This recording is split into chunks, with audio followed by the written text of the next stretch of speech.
दोस्तों अस्सलाम वालेकुम वरहमतुल्लाहि वबरकातुहू। Welcome to Haseeb electronics. काम करते हुए आपको किन चीज़ों का ख्याल रखना है, किस तरीके से आप किसी सर्किट को ट्रबल शूट करें, इस चीज़ को हम देखेंगे। ये मेरे पास एक वेरिएबल फ्रीक्वेंसी ड्राइव सर्किट है जो कि ट्रेडमिल के अंदर, ये जो रनिंग वाली मशीन्स होती हैं जिनके ऊपर हम एक्सरसाइज करते हैं, वॉक करते हैं, जॉगिंग करते हैं, ये उस मशीन का कंट्रोल बोर्ड है। इस मशीन के अंदर है क्या, ये काम कैसे करता है, फर्स्ट ऑफ ऑल मैं आपको थोड़ा सा इसका आइडिया दे देता हूँ। उसके बाद इसकी सर्किट डिटेल में चलेंगे और एंड पे इसके अंदर क्या क्या प्रॉब्लम आपको आएंगे और कैसे कैसे टेस्ट करेंगे, हम उस चीज़ को देखेंगे। ये देखिए, सबसे मैं राइट साइड पे एक डीसी मोटर बनाता हूँ। ये है मोटर, डीसी मोटर। इसके साथ एक पुली है और उसके ऊपर एक बेल्ट चढ़ा हुआ है, जो कि बेल्ट रोल करके जो हमारा बेल्ट चलता है, ये बेल्ट जो वॉकिंग स्ट्रैप है, वॉकिंग स्ट्रैप बनी हुई होती है जो कि मूव कर रही होती है, जिसको अपने पाँव से हम पीछे धकेल रहे होते हैं, ये उसको ये मोटर ड्राइव देगी। और इसके साथ एक एनकोडर लगा हुआ होगा।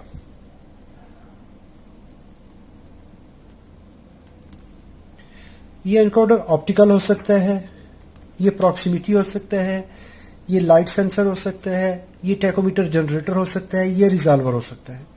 कोई भी चीज़ जो कि इस मोटर की रोटेशन को मेजर करेगी, जो फीडबैक देगी, वो ये एनकोडर है।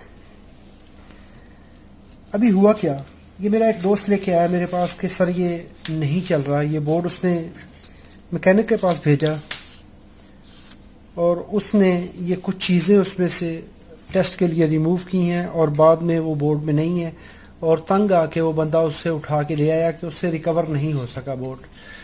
तो सबसे पहली रिक्वेस्ट तो ये है कि जब भी हम काम करें तो काम ऐसे तरीके से करें कि उसको किसी साइड पे आप पहुंचाएं सही।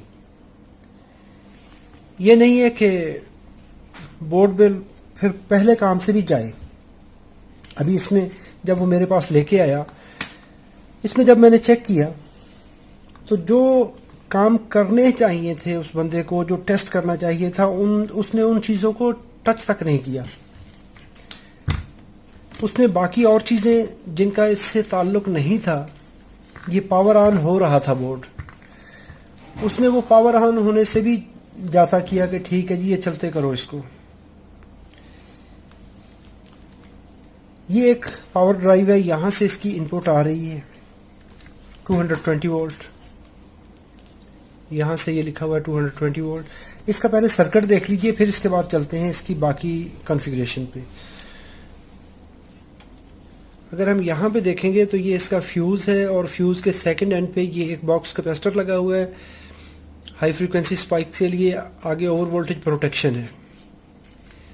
ये देखें, यहाँ से ये फ्यूज़ से गुजरने के बाद ये वोल्टेज यहाँ पे आ रहे हैं इस साइड पे, और यहाँ पे देखें तो एक और दो कंपोनेंट लगे हुए हैं। ये कंपोनेंट इस लाइन पे आ रहे हैं, और ये कौन सी लाइन है, हमारी न्यूट्रल लाइन है। लाइन और न्यूट्रल लाइन फ्यूज़ से होके चली गई और दूसरी लाइन डायरेक्टली वहाँ पे पहुँच गई, वहाँ पे दो कंपोनेंट लग गए। आओ जी कागज़ पे लगाएं इनको ज़रा, पहले ये पेपर पे लगाते हैं। ये है हमारी लाइन और यहाँ पे आ गई न्यूट्रल, इसको गुजारो फ्यूज़ से, इसके आगे इसको लगा दें कैपेसिटर, और इससे आगे एमओवी लगा दें। ये चीज़ें हमने लगा दी। अभी देखिए तो इस लाइन को चला के आगे ले आए तो ये लाइन इस साइड पे जा रही है, इसको भी देख लेंगे ये क्या है। और इस लाइन को देखें तो ये इन दो चीज़ों से गुजरने के बाद, इनको पैरेलल पाथ देने के बाद ये इस जगह पे आ गई।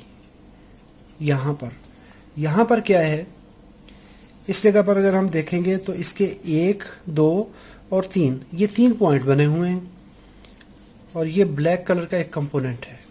ये है रिले लगी हुई। अभी जो supply I, neutral side I, यहाँ से गुजरने के बाद गुजरेगी और गुजरने के बाद आगे अपना फंक्शन और करेगी। इसका मतलब है इसको हम यहाँ पे रिले में से गुजारते हैं। रिले के ये पॉइंट मेक नहीं है, ये मेक नहीं है, ये ओपन पॉइंट है रिले के। तो इट मीन्स कि रिले इस वक्त ऑफ कंडीशन में है।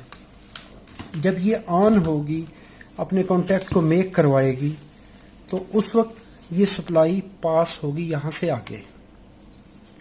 जब ये यहाँ से पास होगी तो इसको देखें तो ये जो पॉइंट दरमियान में बन रहा है, तो ये जा रही है ब्रिज रेक्टिफायर के इस पॉइंट पर, सेंटर वाले पॉइंट पर, जो कि नेगेटिव के साथ सेंटर वाला पॉइंट है, इस पे आ गई।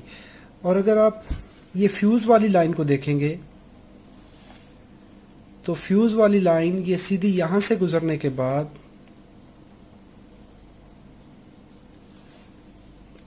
फ्यूज़ वाली लाइन यहाँ से कैपेसिटर और इन पॉइंट से होते हुए ये फ्यूज़ पे यहाँ पे चली गई, और ये दूसरी न्यूट्रल लाइन यहाँ पे गई, इस रिले से गुजरने के बाद यहाँ पे आ जाएगी। अभी आ जाए कागज़ पर। कागज़ पर आएंगे तो ये इसको हम यहाँ पे ब्रिज बनाते हैं। ये हमने कह दिया इस तरह आ गई। जब ये इस तरह से इसका सर्किट बन गया, जो हमने सर्किट कहा था यहाँ पे एक लाइन आ रही है इस तरह करके इस जगह पर, इसको देखें तो ये क्या कर रही है, ये आ रही है यहाँ पे एक और ब्रिज लगा हुआ है BR1। तो ये लाइन जो हमने कही थी, ये लाइन यहाँ से गुजरी,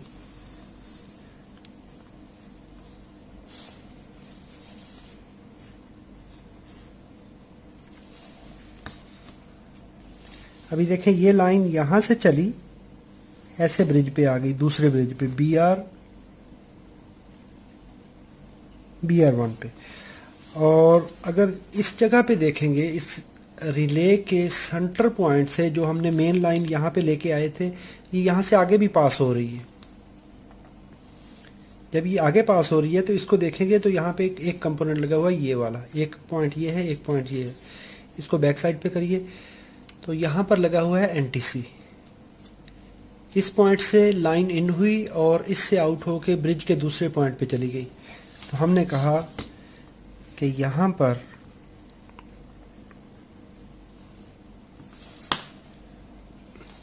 ये लाइन NTC से गुजर के ये आ गई, यहाँ पे आ गया हमारे पास NTC का नंबर है 10 ओम का NTC है।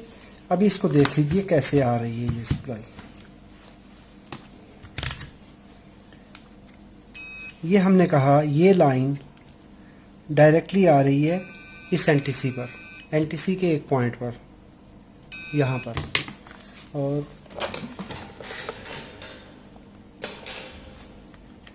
और NTC से गुजरेगी तो ये 11 ओम आ रही है, 10 ओम के NTC से गुजर के ब्रिज के इस एंड पर पहुँच गई,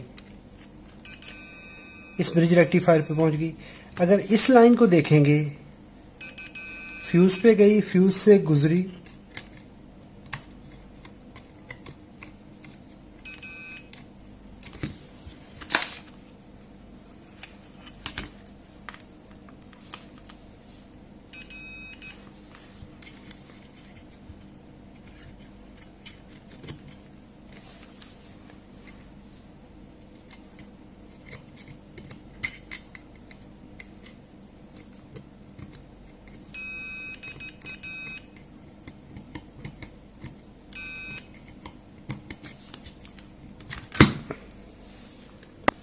ये देखें करोजन की वजह से ये फ्यूज़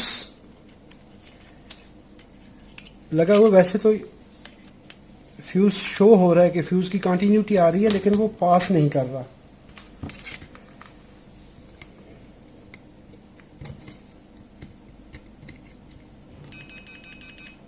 तो फ्यूज़ का आपस में कांटेक्ट नहीं हो रहा।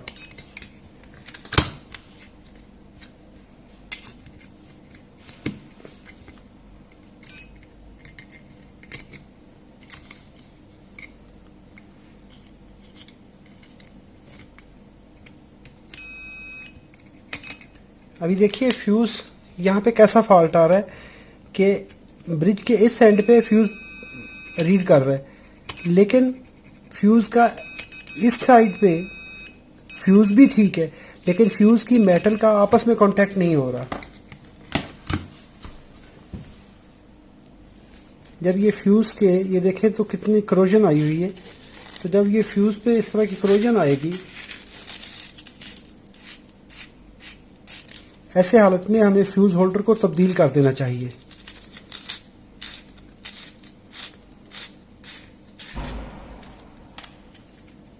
इसको ऐसे हम साफ़ कर लेंगे, इससे क्लीन कर लेंगे ताकि इसका कांटेक्ट जो है वो अच्छे से बन जाए।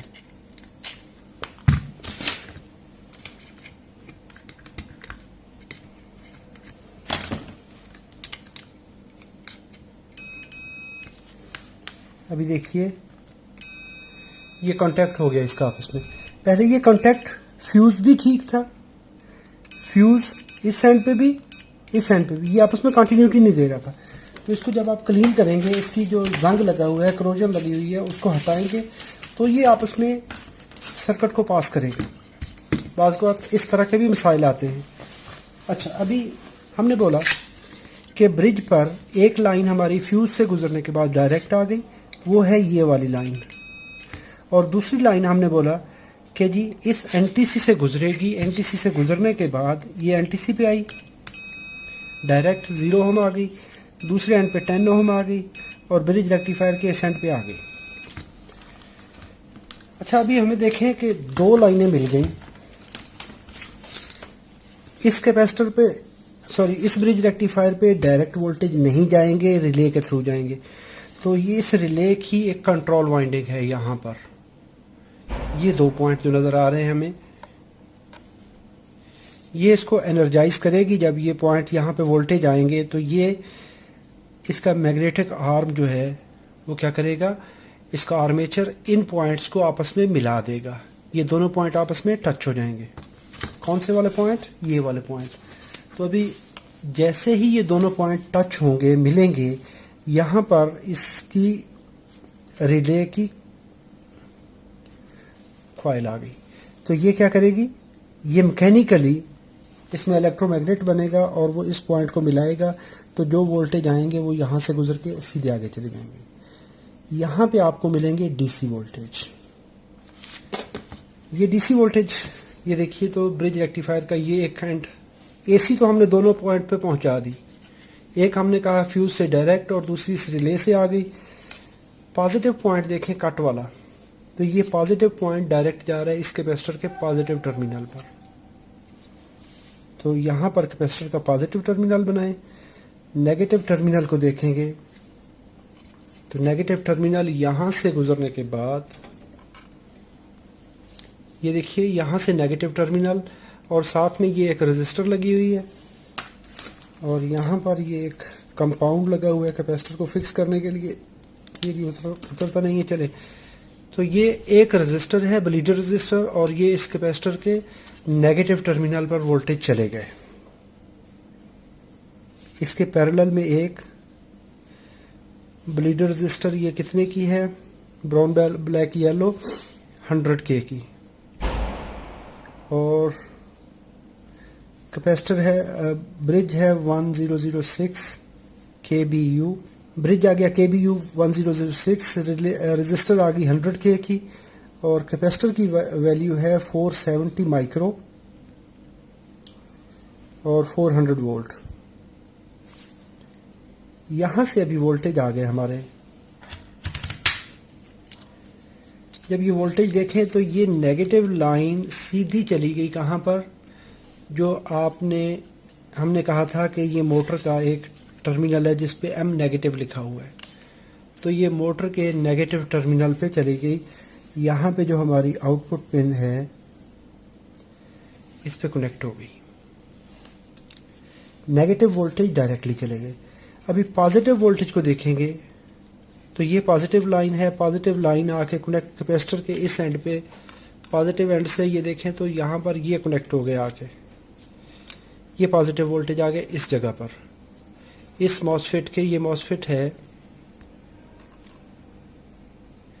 40TP65D।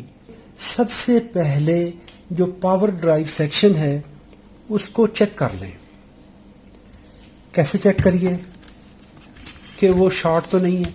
मल्टीमीटर को रखिए कंटिन्यूटी पर और इस मॉसफेट के कंटिन्यूटी चेक कर लें, शॉर्ट सर्किट चेक कर लें। तो ये देखें इतने बुरे तरीके से ये शॉर्ट हुई है कि मैं आपको क्लियर करके बताता हूँ। ज़रा देखिए, ये देखिए, ये ज़ीरो ज़ीरो, ये सबके साथ ज़ीरो पड़ रहा है। इसका गेट, ड्रेन, सोर्स, सारी की सारी चीज़ें, कुल कायनात इसकी शार्ट हो गई। जब ये शार्ट हो गया तो फिर इसके बैक वोल्टेज इसके ड्राइवर सेक्शन में जाएंगे। जो ड्राइवर आईसी है वो डैमेज होती है। यहां पर ये लग गया मॉसफेट,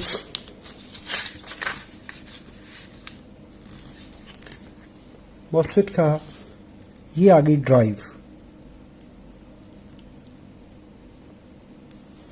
और इसके अगर देखेंगे नेक्स्ट क्या है, इसकी आउटपुट गई, ये पावर रजिस्टर लगी हुई है 5 वाट की, दो रजिस्टर सीरीज में आ गए,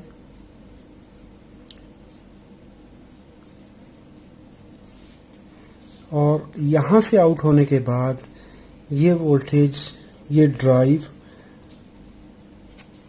इस रजिस्टर से आउट होने के बाद ये आ गई यहां पर, और इसका सेंटर वाला पॉइंट, दो रजिस्टर का सेंटर वाला पॉइंट ये लगा हुआ है, एक डायोड लगा हुआ है ER 1606 FCT, और ये क्या है कि डबल इनकेस्ड डायोड है। इस तरह करके ये डायोड लग गया। ये है रेक्टिफायर। जब मोटर ड्राइव करेगी तो उसकी जो रिवर्स स्पाइक्स होंगी ये उनको रिमूव करेगा, ताकि जो वोल्टेज स्ट्रेस है ड्राइव करंट का, जो ड्राइव वोल्टेज का स्ट्रेस है, जो लोडिंग इफेक्ट है, वो यहाँ पर नहीं आएगा। तो ये क्या करेगा, उन स्पाइक्स को इस रजिस्टर के साथ मिलते हुए रिमूव करेगा। अच्छा, अभी आ जाएं इस लाइन पे। ये पावर ड्राइव को तो हमने देख लिया, इसका ड्राइव सिग्नल अभी हम देखेंगे। अभी आ जाइए इस कैपेसिटर पर। ये कैपेसिटर 22 माइक्रो 400 वोल्ट का है। 400 वोल्ट का कैपेसिटर आ गया, और इसके पॉजिटिव साइड से देखें तो पॉजिटिव साइड ट्रांसफार्मर की एक पिन पे जाएगी।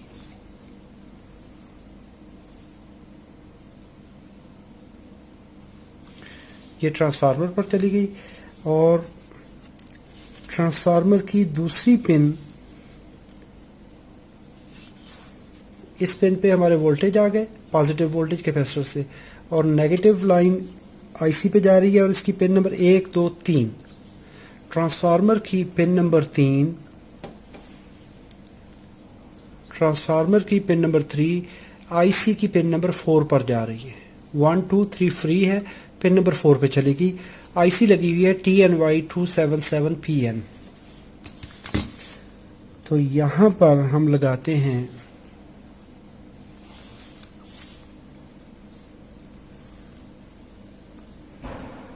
TNY 277PN। इस आईसी की पिन नंबर 4 पे ये लगे, और अगर ग्राउंड लाइन को देखेंगे, इस कैपेसिटर से ये जो वोल्टेज जा रहे हैं ग्राउंड लाइन के, नेगेटिव वोल्टेज, ये नेगेटिव साइड के ये वोल्टेज नीचे वाली लाइन, तो ये जा रही है इस आईसी की इन पिनों पर। कौन सी? 5 6 7 8, 5 6 7 8। इन पिनों पे चली गई, तो ये क्या करेगी, आईसी स्विच करेगी। और यहाँ पर एक ये रजिस्टर, ये डायोड, ये दो रजिस्टर मिलकर स्नबर सर्किट बना रहे हैं।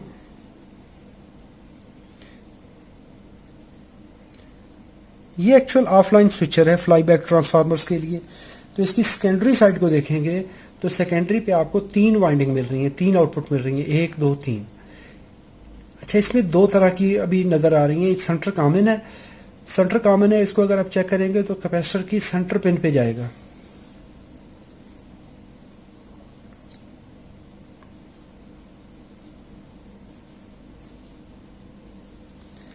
अभी यहाँ पर 2 डायोड लगे हुए हैं, 1 और 2, एक सीधा लगा हुआ है और एक उल्टा लगा हुआ है।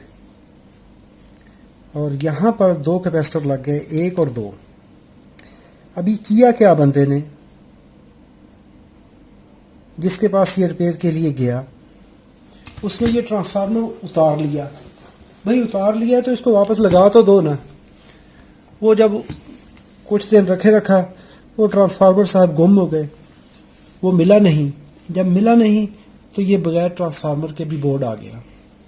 ये हमें 2 कैपेसिटर मिले। इन कैपेसिटर के आगे देखें तो 2 रेगुलेटर लगे हुए हैं, 7815 और 7915, 7815 रेगुलेटर नंबर 1 और 7915 रेगुलेटर नंबर 2। ये 2 रेगुलेटर उसने लगा दिए। जो वोल्टेज यहाँ से रेक्टिफाई किए, इनको उसने 7815 7915 और ये है इसका ER1606 और ये सेंटर पिन इनकी कॉमन हो गई। यहाँ पर पॉजिटिव वोल्टेज,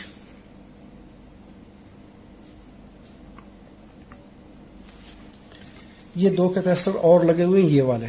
ये रेगुलेटर्स के बाद जो कैपेसिटर लगाए जाते हैं वो ये आ गए। अभी यहाँ तक ये छोटे कंपोनेंट का मैं जिक्र नहीं कर रहा हूँ, हम सिर्फ सर्किट का आइडिया देख रहे हैं। इन्हीं वोल्टेज को उसने गुजार के ले आया इन कैपेसिटर पर। ये हमारे पास 470 माइक्रोफैरड 25 वोल्ट का कैपेसिटर है। यही वोल्टेज ले आया यहाँ पर इस कैपेसिटर पर जी, एग्जैक्टली।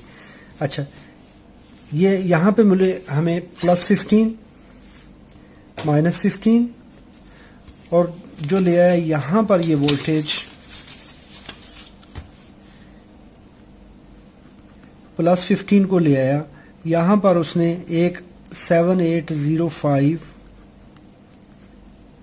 आईसी लगा दी यहाँ पर, लेकिन अनलकीली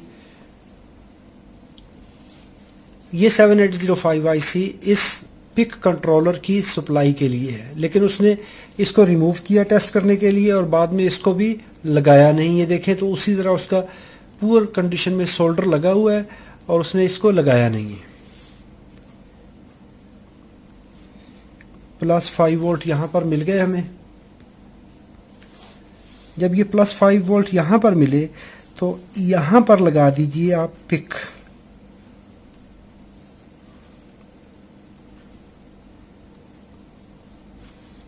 पिक 16F, ये है पिक 16F 680। बहुत दिक्कत से मैंने देखा था। पिक 16F 680, तो ये 680 ये माइक्रो कंट्रोलर आ गया। इसको उसने 5 वोल्ट सप्लाई दे दी। अभी इसके काम देखिए, ये है इसका मेन कंट्रोलर इसका। यहाँ पर आईसी कौन सी लगी हुई हैं? एक आईसी पिक 680 लगी हुई है, 339 लगी हुई है, ऑपरेशनल एम्पलीफायर लगे हुए हैं और यहाँ पर ये IR ड्राइवर आईसी लगी हुई है। अभी इसकी में डिस्कशन में आते हैं। और TNY277 इसको तो हमने डिस्कस कर लिया। और यही वोल्टेज की फीडबैक, जो इसकी वोल्टेज फीडबैक है, वो यहाँ से वोल्टेज गुजरने के बाद इस ऑप्टो कपलर 1 नंबर से जो PH1 लगा हुआ है, इस ऑप्टो कपलर से इसकी पिन 1 पे इसकी फीडबैक जा रही है। तो ये रेगुलेट करवाएगा यहाँ पर। तो यहाँ पर पिन 1 पे फीडबैक आ गई थ्रू ऑप्टो कपलर। अभी ये आईसी क्या करेगी, ये डिफरेंट सेफ्टीज को वेरीफाई करेगी। कौन कौन सी सेफ्टीज हैं ये चेक करेगी। आया हमारे इनपुट वोल्टेज डीसी जो है वो इस रजिस्टर नेटवर्क के थ्रू सेंस करेगी। इसके बाद इसने सेंस करना है कि ट्रेडमिल के ऊपर हमेशा एक सेफ्टी स्विच लगाया जाता है, जिस छोटा सा मैग्नेट पीस होता है उसको आप ऐसे उसके ऊपर टच रखते हैं तो पावर ऑन होगी, वो पावर ऑन होगी। उसके अंदर क्या होता है कि एक इलेक्ट्रोमैग्नेटिक रीड स्विच होता है, मैग्नेटिक स्विच भी कहते हैं, रीड स्विच भी कहते हैं। वो क्या करेगा, जो ही मैग्नेट उसके सामने आता है तो वो कांटेक्ट मेक हो जाते हैं। होता क्या है कि यहां से 5 वोल्ट उठाकर उस रीड स्विच को दे दिए जाते हैं। वो रीड स्विच क्या करता है, सेफ्टी स्विच है।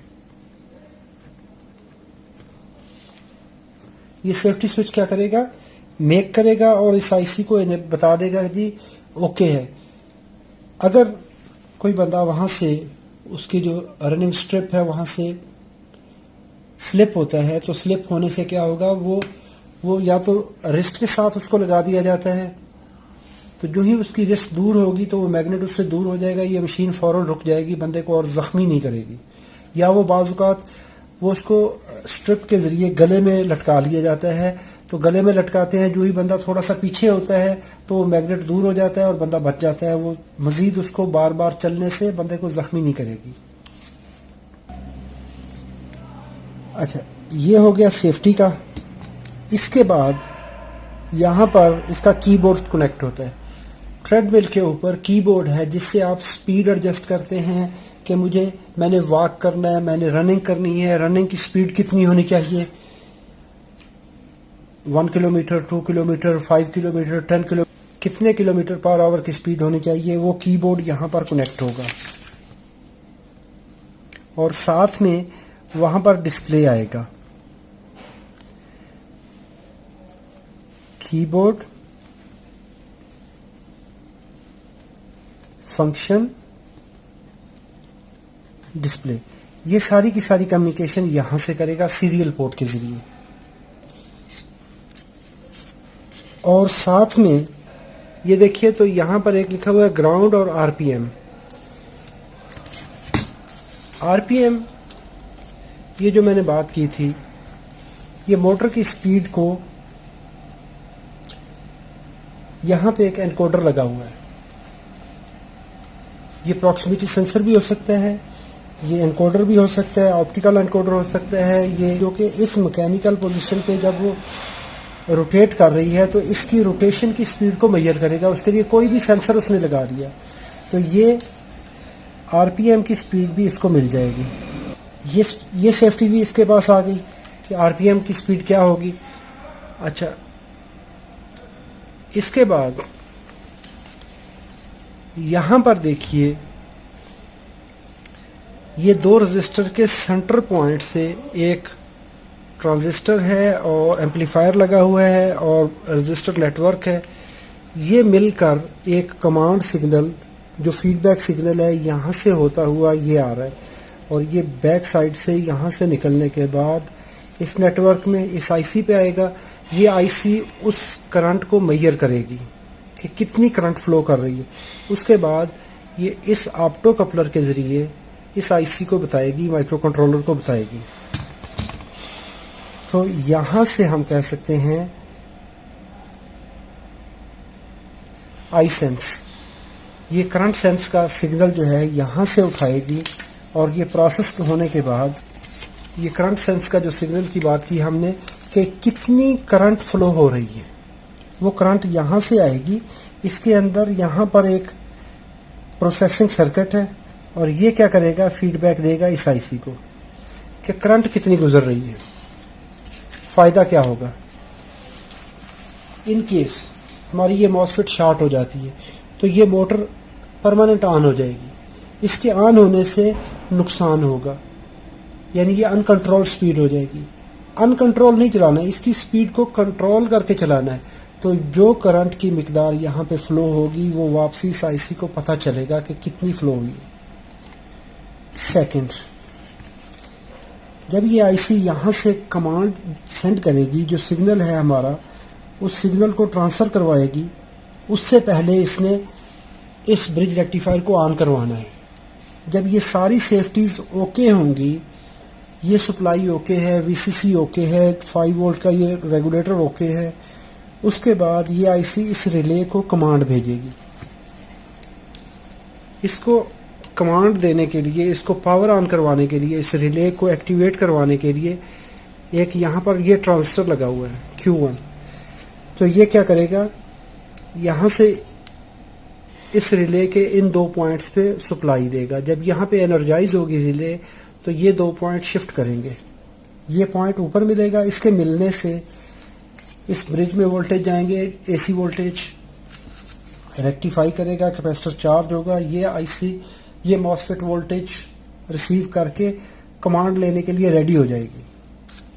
यानी जब सारी सेफ्टीज़ कंप्लीट हुई, ये जितनी चीज़ें हमने बताई हैं कि इनपुट वोल्टेज ओके हैं, सप्लाई ओके है, आरपीएम तो नहीं आ रहा है, मोटर चल तो नहीं रही, आया सेफ स्विच लगा हुआ है। जब ये सारी चीज़ें आ जाएंगी और कीबोर्ड से पावर ऑन कमांड ऑन है, पावर ऑन का बटन उसने प्रेस किया है, तो क्या करेगी, ये आईसी एक सिग्नल जनरेट करेगी। कौन सा, रिले ऑन का। ये रिले ऑन का सिग्नल कहाँ पे जाएगा, इस जगह पे आएगा। ये एक ट्रांजिस्टर पे जाएगा, क्योंकि माइक्रो कंट्रोलर के वोल्टेज बहुत लिमिटेड करंट होते हैं, वो किसी भी रिले को ड्राइव नहीं देते, तो वो एक ट्रांजिस्टर पे गुजारे, उसने ट्रांजिस्टर से स्विच करवाए, स्विच करवाने के बाद इस रिले को ऑन करवा लिया। जब ये रिले ऑन होगी, वोल्टेज बन गया, ये रेडी हो गया, इसको अभी देनी है इसने कमांड। अभी चूंकि यहाँ पर हाई वोल्टेज हैं, 330 वोल्ट डीसी है, और इसके दरमियान में उसने क्या किया, ऑप्टो कपलर नेटवर्क लगा दिया। देखिए जो करंट की फीडबैक आ रही थी वो भी चूंकि करंट कौन सी सेंस हो रही है, हाई वोल्टेज वाली 330 वोल्ट वाली करंट सेंस हो रही है, तो वही पल्स को सेंस करने के बाद ये ऑप्टो कपलर से गुजार के इसको देगा कि ये माइक्रो कंट्रोलर डायरेक्टली इतने वोल्टेज बर्दाश्त नहीं कर सकता। अच्छा, अभी देखिए ये ड्राइव यहाँ से चलेगी, इस ऑप्टो कपलर पे आएगी सेकंड नंबर पर, और ये क्या करेगा, यहाँ से ये सेकंड ऑप्टो कपलर देखिए, फर्स्ट ऑप्टो कपलर तो चला गया इस आईसी पे, और सेकंड ऑप्टो कपलर यहाँ से होता हुआ इस जगह पे, और यहाँ से होता हुआ इस आईआर ड्राइवर पे आ गया। अभी इसमें प्रॉब्लम क्या है मैं वो भी दिखाता हूँ। इसकी कंडीशन देख लें, ये किस तरह ये फूल गया है, इसका ऊपर वाला कवर इसका बिल्कुल ये ब्लास्ट हो गया। अभी देखिए यहाँ से क्या करेगा, ये ऑप्टो को सिग्नल देगा, और यहाँ से भी जो सिग्नल आ रहा है वो थ्रू ऑप्टो आ रहा है। यहाँ से होते हुए ये ड्राइव जाएगी यहाँ पे, DRV मैं लिख देता हूँ, तो यहाँ पर ये DRV सिग्नल आउट हो गया, और ये होगा किसके थ्रू, ऑप्टो के थ्रू, ऑप्टो कपलर के थ्रू। और इसके आगे क्या है कि हमारी जो IR ड्राइवर है, और इसको ये +-15 -15 ये दोनों वोल्ट इसको दे दिए, तो इसने अभी ये मॉसफेट को वोल्टेज जाएंगे ये वाले, ये इसको पावर सप्लाई मिल गई, ये ड्राइव देगा इस मॉसफेट को। जब ये मॉसफेट पे ड्राइव जाएगी, अभी देखें हमारे पास 4 ऑप्टो कपलर हैं, एक ऑप्टो कपलर इस आईसी के लिए, दूसरा ऑप्टो कपलर यहाँ से कमांड भेजने के लिए, तीसरा ऑप्टो कपलर जो हमारी वापसी ड्राइव करंट और ड्राइव पल्स चल रही है उसको सेंस करने के लिए, और ये वाला तीसरा ऑप्टो कपलर यहाँ पे जो 1, 2 और 3 नंबर है, ये क्या करेगा, इस मॉसफेट के गेट पे जब ये ड्राइव पल्स बन के यहाँ से चलेगी, चलने के बाद एम्पलीफाई होगी, इसके इस गेट पे पहुँचेगी, तो गेट पे जो ड्राइव होगी उस ड्राइव को वापसी ये डिकोड करेगा। जब ये वापसी इसने डिकोड किया, यहाँ से गुजारने के बाद इस ऑप्टो कपलर पे ले आया 3 नंबर पे। इसमें 2 ऑप्टो कपलर सीधे लगे हुए हैं और 2 ऑप्टो कपलर उल्टे लगे हुए हैं। तो ये ऑप्टो कपलर, ये इनपुट साइड है इसकी, ये इनपुट साइड है और ये इसकी आउटपुट है। आउटपुट कनेक्टेड है इस आईसी के साथ और इस साइड से ये इनपुट है, ये इनपुट है और ये 2 आउटपुट है, 2 सीधे 2 उल्टे। अभी यही पल्स जो हमने यहाँ से बना के भेजी, ये वापसी उसको चेक करेगा कि जितनी कमांड मैंने भेजी थी उसी तरह की कमांड वहाँ पे पहुँची है, कोई रिवर्स तो नहीं हुआ।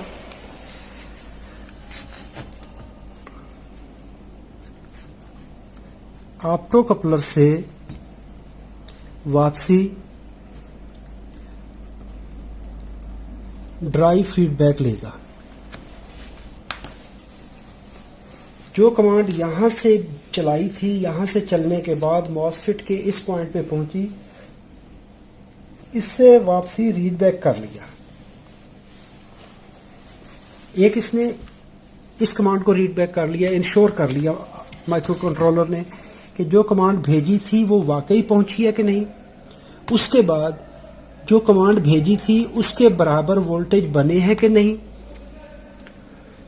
ये आई सेंस से चेक करेगा कि अगर आगे मोटर शॉर्ट सर्किट तो नहीं है, आया ये मॉसफेट जो है ये गलत परफॉर्म तो नहीं कर रही, हमारा आईआर ड्राइवर गलत परफॉर्म तो नहीं कर रहा।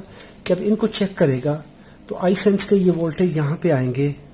ये चूंकि करंट को डिकोड किया है तो ये वोल्टेज मिली वोल्ट में या माइक्रो वोल्ट में होते हैं, उनको वापसी सेंस करेगा। यहाँ पे सैंपल फॉर्म में ये सैम्पलिंग सर्किट जो प्रोसेसिंग सर्किट यूजेबल वोल्टेज बनाकर इस आईसी को दे देता है।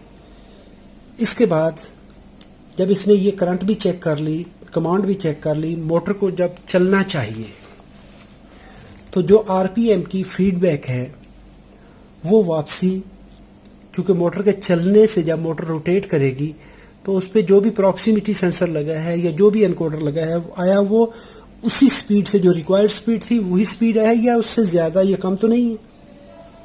तो क्या करेगा, ये आरपीएम की फीडबैक यहाँ पे आएगी। अगर इनमें किसी चीज़ में अपनी लिमिट क्रॉस करने की हिम्मत हुई, कोई भी अगर गलत परफॉर्म करेगा इन सब चीज़ों में से, तो ये एरर जनरेट करेगा। माइक्रो कंट्रोलर एरर जनरेट करेगा। यहाँ पे एक ERR की इंडिकेशन है, ये वाली, ये एलईडी है, ये एलईडी SMD एलईडी ये ऑन हो जाएगी और क्या करेगा, रिले को ऑफ करवा देगा, इसकी सप्लाई कट कर देगा, ड्राइव को कट कर देगा ताकि मोटर चलने ना पाए। एरर की सूरत में पहला काम, रिले ऑफ हुई,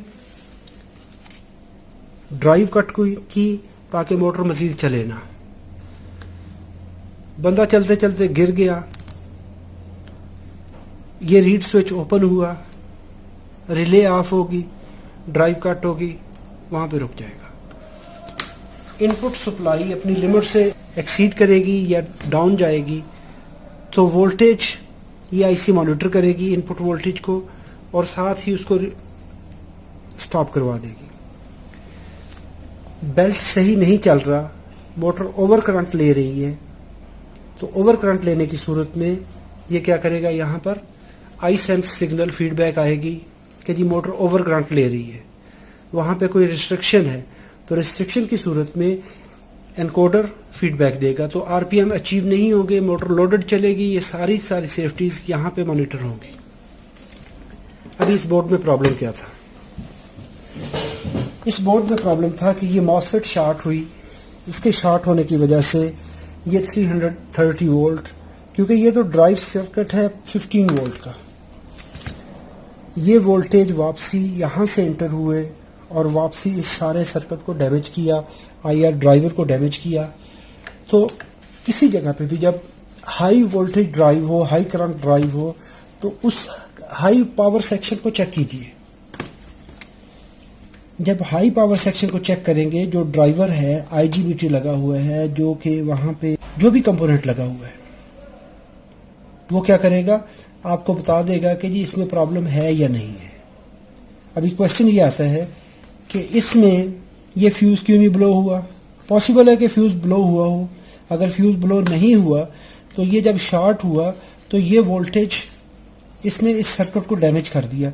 किसी तरह से भी स्पाइक आई, उसने किसी फीडबैक ने काम नहीं किया, तो वो क्या हुआ, हमारा ये सर्किट ये प्रॉब्लम कर गया। और जब प्रॉब्लम थोड़ी थी, उसको थोड़ी प्रॉब्लम को अगर टाइमली कवर कर लिया जाए तो वो ज़्यादा अच्छी होती है। अभी इसमें कितने प्रॉब्लम और आ गए। एक तो ट्रांसफार्मर नहीं है। क्यों? जब ट्रांसफार्मर नहीं है तो इस IR ड्राइवर के लिए हमारे पास बाइसिंग वोल्टेज नहीं है। जब ट्रांसफार्मर नहीं है, इस माइक्रो कंट्रोलर के लिए VCC नहीं है। इसका रेगुलेटर रिमूव कर दिया। ओ भाई, ये सारे काम नहीं करो ना। अगर आपके ये दो शॉर्ट हो गए हैं, ये वाले ब्रिज आपके रेगुलेटर शॉर्ट है, तो रेगुलेटर रिप्लेस करो, इन चीज़ों को तो मत निकालो।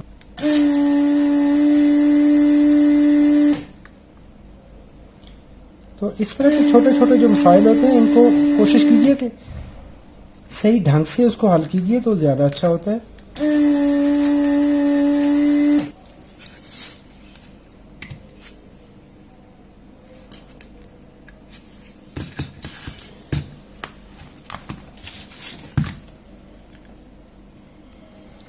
अभी ये देखें, अभी ये सारे पॉइंट्स पे शॉर्ट हो चुकी है। गेट, सोर्स, ड्रेन, इसके सारे पॉइंट्स आपस में शॉर्ट हो चुके हैं। जब ये इस तरह से शॉर्ट हुई है तो इसने क्या किया, इसके रियर सर्किट को डैमेज किया। अभी डायग्राम में देखें तो ये किस तरह से है। इनमें सबसे बड़ा प्रॉब्लम होता है कि इनकी डायग्राम नहीं मिलती है आपको। ये देखें, यहाँ पे सेंस हुआ, इसने जो ड्राइव सर्किट है ये वाला, इसको डैमेज किया। जब इसको डैमेज किया तो इसके पीछे इसने ये सप्लाई डैमेज की, क्योंकि 330 वोल्ट हैं, तो ये आपस में इसने सारी की सारी चीज़ें डैमेज की। तो हम इसको क्या करेंगे, इसको रिकवर करेंगे इस बोर्ड को। इसमें अभी करने वाले काम क्या क्या हैं। एक तो ये डैमेज हो गई, दूसरा ये IR ड्राइवर, इसका नंबर नहीं है, जो सबसे जिसको आप कहते हैं कि ट्रेड सीक्रेट कह सकते हैं, कि इसका उन्होंने नंबर नहीं दिया। जब इसका नंबर नहीं है तो फिर आपको इसका अल्टरनेट निकालना पड़ेगा, इसका हल निकालना पड़ेगा। और दूसरी चीज़ ये है कि अगर आपके पास एक कंपोनेंट बैड है, एक कंपोनेंट ठीक नहीं है, उसको कम से कम उस बोर्ड के अंदर लगा रहने दें, ताकि अगर आपसे ये नहीं होता तो नेक्स्ट जिस बंदे के पास जाता है तो उसको ये पता होना चाहिए कि इसमें लगा क्या है। बाद में बंदा यही ना देखता फिरे कि जी इसमें लगा क्या था। चले, मैं तो इसको भी कैलकुलेट करूँगा और इसमें जो ट्रांसफार्मर है वो कैलकुलेट करेंगे, क्योंकि इसमें अभी ट्रांसफार्मर सिरे से नहीं है। अभी ट्रांसफार्मर सिरे से नहीं है तो उसका तो होना चाहिए। आप ट्रांसफार्मर पे तो हमें ये, मुझे तो पता है कि ये 67 किलोहर्ट्ज़ पे काम कर रही है ये IC, तो 67 पे ये IC काम करेगी। तो मुझे इतना अभी पता चल गया कि यहाँ पे 15 वोल्ट के 2 रेगुलेटर लगे हुए हैं, तो 15 वोल्ट इसकी आउटपुट है, प्लस माइनस 15। तो प्लस माइनस 15 आप 1.5 वोल्ट इसके रेगुलेशन के निकाल दें, 15, 16, 17 और सेफ मार्जिन 1 वोल्ट इन डायोड का उसमें ऐड करें, 17, 18, साथ रिपल वोल्टेज निकाल दें, और ये तकरीबन प्लस माइनस 22 वोल्ट, 22 प्लस 22, इसकी हमें वाइंडिंग बनानी है। और प्राइमरी साइड पे इसको हमने वाइंड करना है 330 वोल्ट के लिए। जब ये वाइंड करेंगे, ये ट्रांसफार्मर बनाएंगे, बनाकर इसमें ऐड करेंगे, उसके बाद यहाँ पे VCC बनेगी, ये रेगुलेटर रिप्लेस करेंगे। IR ड्राइवर जो है, इसका मॉसफेट ड्राइवर है, इसको रिमूव करेंगे, इसकी जगह पे कोई और जुगाड़ बना के लगाएंगे। और साथ में यहाँ पर देखें तो ये कैपेसिटर निकला हुआ है 5 वोल्ट के लिए, यहाँ पे 5 वोल्ट रेगुलेटर है, वो नहीं है। यहाँ पे एरर सर्किट जो है उसके कंपोनेंट रिमूव्ड हैं, तो इनको कैलकुलेट करके हम लगाएंगे और ये इस बोर्ड को हम कोशिश करेंगे कि इसको रिपेयर करें। अगर ये वीडियो आपके लिए इंफॉर्मेटिव है, अपनी दुआओं में याद रखिएगा, और अगर आप फ्यूचर में मेरी वीडियो देखना चाहें तो सब्सक्राइब कीजिएगा, अगर आपका जी चाहे। मैं ये नहीं कहता हूँ कि मुझे सब्सक्राइब करें, अगर आपका जी चाहे तो सब्सक्राइब कीजिए अगर आपने मेरी वीडियो देखनी हो। और अगर वीडियो में कोई कमी कोताही हो तो बराए मेहरबानी इसको थंब डाउन कीजिए। अगर वीडियो में कोई कमी है तो डिसलाइक करें और साथ में मुझे इसका मशवरा दीजिए कि कहाँ पे गलती आई और किस तरीके से मैं उसको दुरुस्त कर सकूं, ताकि हम कोशिश करें कि जो इन्फॉर्मेशन है किसी तक अच्छे से अच्छे पहुंचाएं। आप मुझे बताएं कि जी अशरफ भाई आपने यहाँ पे ये चीज़ गलत कही है, तो उसको हम रिकवर करेंगे, उसको अच्छे से करेंगे ताकि किसी को इससे फ़ायदा हासिल हो सके। अगर आपको इसका इल्म है और मेरे बताने में कुछ कमी है तो आप मेरी क्रिटिक करें, मुझे बताएं कि जी यहाँ पे आपने ये बात गलत कही है। और ये वीडियो अच्छी है तो लाइक कीजिए, अपना ढेर सारा ख्याल रखिएगा, अपने दोस्तों के साथ शेयर कीजिए। अस्सलामु अलैकुम वरहमतुल्लाहि वबरकातुहू।